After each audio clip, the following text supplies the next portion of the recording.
Adrian rich खुद एक female हैं और इन्होंने एक फीमेल के बारे में पोम लिखी है जिनका नाम आंट जेनिफर है, जो कि अपने हस्बैंड से बहुत ही ज़्यादा डरती हैं तथा इनकी हॉबी एम्ब्रॉयडरी करना है। आंट जेनिफर कपड़े पर एम्ब्रॉयडरी कर रही हैं एक टाइगर की, जो कि फियरलेस एनर्जेटिक होता है तथा फ्रीली मूव करता है। लेकिन आंट जेनिफर इस टाइगर से बिल्कुल अपोजिट है, क्योंकि एम्ब्रॉयडरी करते हुए उनकी उंगलियां कांप रही हैं और वो डर रही हैं कि कहीं उनके हस्बैंड ना आ जाएं, क्योंकि उनके हस्बैंड को एम्ब्रॉयडरी एक बेकार का काम, फ्री काम लगता है। और जिस प्रकार से ये जो टाइगर हैं जंगल में फ्रीली, ये जंगल में यानी कि अपने घर में फ्रीली घूमते रहते हैं, उसी के अपोजिट हमारी आंट जेनिफर हैं, जो कि अपने घर में फ्रीली नहीं घूम सकती। उनको अपने हस्बैंड से बहुत ही ज़्यादा डर लगता है और उनके सभी ऑर्डर को मानना पड़ता है। वे कभी अपनी इनर फीलिंग को बाहर भी नहीं ला सकती, वे केवल वही करती हैं जो उनके हस्बैंड चाहते हैं। आंट जेनिफर कपड़े पर फियरलेस टाइगर का चित्र इसलिए बना रही हैं क्योंकि वे चाहती हैं कि मैं भी इस टाइगर की तरह फियरलेस हूँ और किसी से भी ना डरूं। ये fearless tiger bright yellow colour के है। इसके अपोजिट आंट बहुत ही डल हैं। जैसे जैसे वे टाइगर को बना रही हैं, उनकी फिंगर बहुत कांप रही हैं और जिस नीडल से वे कढ़ाई कर रही हैं वो तक उनको बहुत भारी लग रही है। वे अपनी हॉबी के अकॉर्डिंग कोई काम नहीं कर सकती क्योंकि वे अपने हस्बैंड से बहुत ही ज़्यादा डरती हैं। वे डर रही हैं कि अगर अंकल ने देख लिया तो वे गुस्सा होंगे कि तुम टाइम वेस्ट कर रही हो, ये एम्ब्रॉयडरी कर रही हो। जिस दिन से आंट की शादी हुई है उस दिन से वे अंकल की हर डिमांड को बिना बोले हुए पूरा कर रही हैं। जो मैरिज रिंग उन्होंने पहनी हुई है उसको देखती हैं और कहती हैं कि मैं तो इसी के बंधन में हमेशा के लिए फंस चुकी हूँ। लेकिन अब इस रिंग को देखकर वे बहुत नाराज होती हैं क्योंकि अंकल ने उन्हें हिट किया है और उन्हें कभी भी खुश नहीं रखा। आंट सोचती हैं कि ये टॉर्मेंट यानी सफरिंग और टॉर्चर तो भी खत्म होगा जब मेरी डेथ होगी, क्योंकि जीवन भर अंकल ने उन्हें टॉर्चर किया है। अब आंट कहती हैं कि डेथ के बाद भी उनको ये टॉर्चर सहन करना होगा, क्योंकि डेथ के बाद जान तो निकल जाएगी लेकिन ये रिंग उनके हाथों में हमेशा रहेगी और डेथ के बाद भी उन्हें टॉर्चर करेगी। अंत में आंट कहती हैं कि ये जो टाइगर की एम्ब्रॉयडरी मैं कर रही हूँ यह तो मेरी डेथ के बाद भी ऐसे ही फ्रीली मूव करेंगे, लेकिन जैसा कि मैं चाहती थी कि मैं भी फ्रीली फियरलेस बनूं और अपने घर में फ्रीली घूमूं और कभी किसी से ना डरूं, तो मेरी यह इच्छा हमेशा के लिए दबके रह जाएगी। मैं इस टाइगर की तरह फियरलेस डेथ के बाद भी नहीं हो पाऊंगी। इसी के साथ स्टूडेंट हमारी समरी कंप्लीट होती है। सो चलिए स्टार्ट करते हैं first question. How do denizens and chivalric aid to our understanding of the tiger's attitude. जो पोम में वर्ड यूज किए गए हैं डेनिजेंस और शिवेल्रिक, ये टाइगर के किस एटीट्यूड के बारे में हमें बताते हैं। Tigers are the denizens of the forest. Denizens मतलब कंफर्टेबल, फ्रीली मूव करने वाले। ये जो टाइगर होते हैं वो जंगल में फ्रीली मूव करते हैं। They live a life of freedom, बिल्कुल आज़ादी भरी जो जीवन है अपना जीते हैं, किसी से नहीं डरते। फॉर फ्रॉम ह्यूमन सेटलमेंट, मनुष्यों के सेटलमेंट से काफ़ी दूर होते हैं, वो जंगल में होते हैं, उनको किसी का डर नहीं होता। They are known for their strength and fearless, वो अपनी शक्ति और किसी से डरते नहीं हैं, इसके बारे में जाने जाते हैं। दे आर कॉल्ड शिवेल्रिक, और उन्हें बिल्कुल कंफर्टेबल घूमने वाला या फियरलेस कहा जाता है टाइगर्स को। This shows the majestic position being held by them, और इसी के द्वारा वो अपनी जो ग्रेट पोजीशन है वो बना के रखते हैं फॉरेस्ट में। The two word denizens and chivalric show the true status of tiger. तो ये जो वर्ड हैं दोनों, ये वास्तविकता, टाइगर की वास्तविक पोजीशन को बताते हैं पोम में। Now next question, why do you think Aunt Jennifer's hands are fluttering through her wool in the second stanza?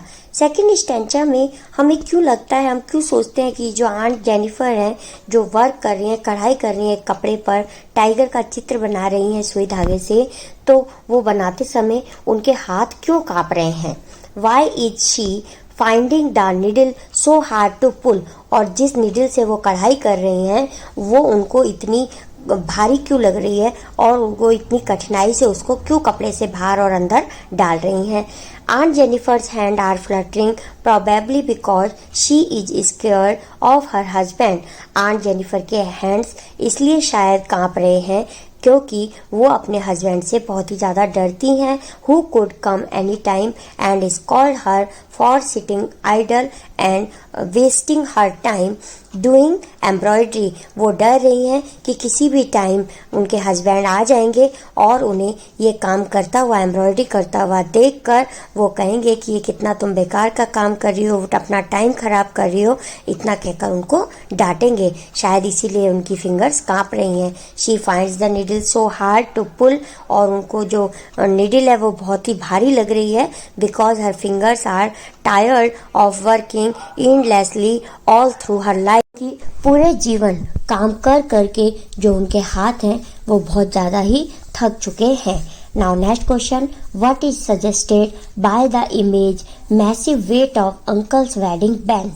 ये मैसिव मतलब बहुत ज़्यादा हैवी, जो अंकल ने वेडिंग बैंड यानी कि जो वेडिंग रिंग आंटी को पहनाई है वो उनको बहुत ही ज़्यादा भारी क्यों लग रही है? ये क्या सजेस्ट करती है line? Massive weight of uncle's wedding band shows that Aunt Jennifer has suffered greatly in her life.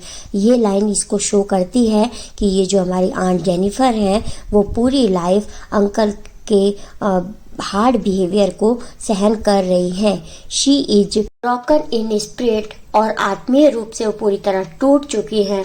Her marriage has been an iron band on her freedom, और ये जो मैरिज का बैंड है अर्थात जो रिंग उन्होंने शादी के समय पहनी है, तब से शादी से लेकर आज तक वो उनको अपने बंधन में उसने जकड़ रखा है, अर्थात वो अंकल की रेस्पॉन्सिबिलिटीज को ही पूरा करती रहती हैं, वो अपनी लाइफ नहीं जी पा रही हैं। The iron band is symbolic of the weight of the harsh and unhappy experience of her marriage life. Marriage life का अनहैप्पी एक्सपीरियंस और अंकल के हार्श बिहेवियर को सिंबॉलिक दिखाती अर्थात दर्शाती है ये मैरिज रिंग। नेक्स्ट क्वेश्चन है, of what or of whom is Aunt Jennifer terrified in third stanza? Third stanza में किस बात से और किसके आने से जो हमारी आंट जेनिफर है वो डर रही हैं? Aunt Jennifer married life has been very unhappy and miserable.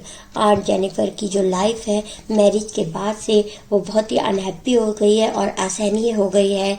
It appears that her husband treated her harshly. ये इसको दर्शाता है कि जो अंकल हैं मैरिज से लेकर आज तक उन्होंने उनको बहुत ही परेशान किया है और उनके कठोर बिहेवियर से वो पूरी तरह दब चुकी हैं। ही बुलीड एंड टेरिफाइड हर, वो उनसे बहुत ज़्यादा डरती हैं। The poetess says that she will remain afraid of her husband even after death. वो पोएट कहती हैं कि डेथ के बाद भी वो अंकल से इसी प्रकार डरती रहेंगी। Next question is, why do you think Aunt Jennifer's created animals that are so different from her own character? What might the poet be suggesting through this difference? आप ऐसा क्यों समझते हो, क्यों सोचते हो कि जो आंट जेनिफर है वो एनिमल के चित्र बना रही है और वो उनकी लाइफ से, उनके कैरेक्टर से बिल्कुल डिफरेंट है, और जो हमारी पोएट हैं वो इसके थ्रू किन बातों में अंतर दिखाना चाहती हैं? Aunt Jennifer's married life was a failure. जो आंट जेनिफर है उनकी मैरिज लाइफ बिल्कुल फेल रही है, अर्थात वो बहुत कष्ट में रही हैं पूरी लाइफ में। It brought her only torture and miseries. आज तक आंट जेनिफर अंकल के कठोर बिहेवियर से टॉर्चर होती आई हैं। She was too weak to fight against those ordeals, और अब इस जो उनकी रेस्पॉन्सिबिलिटीज़ हैं वो उनको निभाते निभाते बहुत ही ज़्यादा कमज़ोर हो गए हैं. But in her imagination she created tiger which are a symbol of strength and freedom. लेकिन आंट जेनिफर जो टाइगर क्रिएट कर रही हैं, कपड़े पे बना रही हैं, वो उनकी स्ट्रेंथ और फ्रीडम का प्रतीक है. In her heart, she longs to be like the tiger. That is why she created tigers on the pen. Aunt Jennifer tiger को बहुत ही पसंद करती हैं, अर्थात वो उनको बहुत अच्छा लगता है कि जो टाइगर हैं वो कितने फियरलेस होते हैं, एनर्जेटिकली मूव करते रहते हैं फॉरेस्ट में. इसके विपरीत मैं अपने घर में भी फ्रीली मूव नहीं कर सकती. That is why she created tigers on the panel. इसीलिए शायद वो एक कपड़े पर पैनल पर टाइगर का चित्र बना रही हैं. इसी के साथ स्टूडेंट ये वीडियो लेक्चर कंप्लीट करते हैं. I hope this video lecture is very helpful to you. If yes please like this video, share this video and subscribe my channel for more videos. Thank you so much for watching. मिलते हैं next video lecture में, तब तक के लिए bye.